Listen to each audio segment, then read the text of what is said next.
Culture back then was important to me, workplace culture, and it continues to be a huge priority and emphasis for me, both as an employee, but also as a manager at Turner.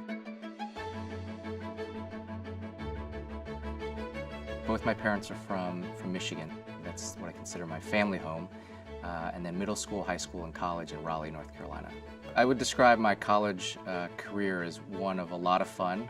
Studied economics, which was, for NC State purposes, one of the easy majors. I didn't necessarily know what I wanted to do post-college, which is kind of how I ended up in law school. I would say it was probably the second or third week of law school.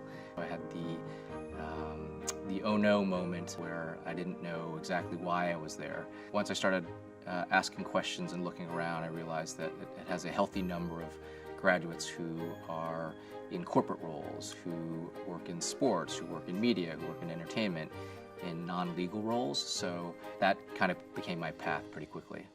Really the only thing I knew coming out of law school was, I was in law school at Harvard. It was definitely the coldest weather that I had ever lived in for any extended period of time, so I knew I just wanted to move to a big city that was really warm, and so that was LA.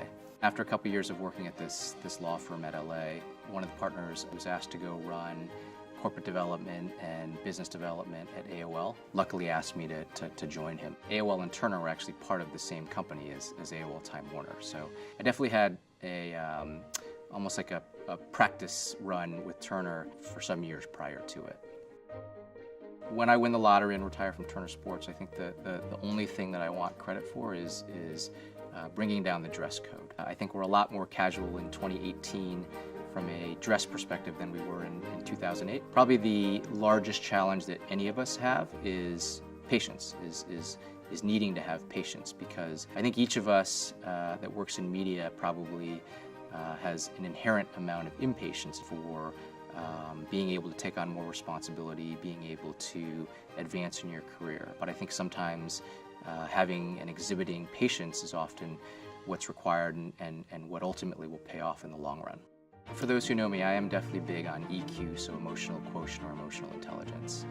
We're told if you just put your head down and work hard, then things will take care of themselves. But I've just found for myself personally, and I do think that in a large company like Turner, that for some, if they spend a little bit more time networking and taking the time to get to know people, that they'll find that the investments that they make will ultimately pay off in the long run.